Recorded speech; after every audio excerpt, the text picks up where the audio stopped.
We often get asked the question, why should I floss? And it's a legitimate question because when you come to the dentist and the hygienist, that's a stereotype is we're going to ask you the question, have you been flossing? And really it's kind of rhetorical sometimes. We already know the answer before we ask it because a lot of times we can already tell, and it's just a lead in to have a conversation on the importance of flossing. And the reason why we floss is so that you can have healthier mouth, less inflammation in your body.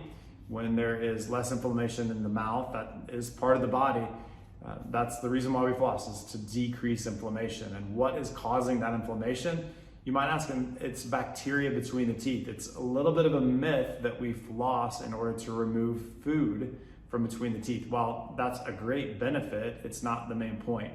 The main point is not to remove food, but to disrupt the bacteria that's between the teeth, because without that disruption, the bacteria will thrive. And thriving bacteria in the mouth cause inflammation, which can cause disease, periodontal disease, or gingivitis. It can also cause cavities. And so those are the main reasons why we floss. It's to remove and disrupt bacteria so that we have less inflammation, less chronic inflammation in our body, and so that we prevent gum disease and we prevent cavities as well. It also helps with breath control, right? When a mouth is clean and has less bacteria in it, the breath is going to smell more fresh. You might ask, why do my gums bleed? It's because that bacteria is thriving in your mouth, and when the bacteria is thriving, it creates that inflammation. When that part of the body is inflamed, it's going to bleed easier when flossing occurs.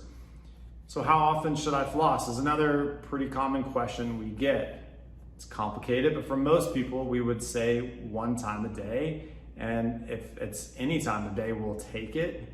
But the best time is generally at night before you go to bed. We typically recommend most of our patients don't use string floss because it's so technique sensitive.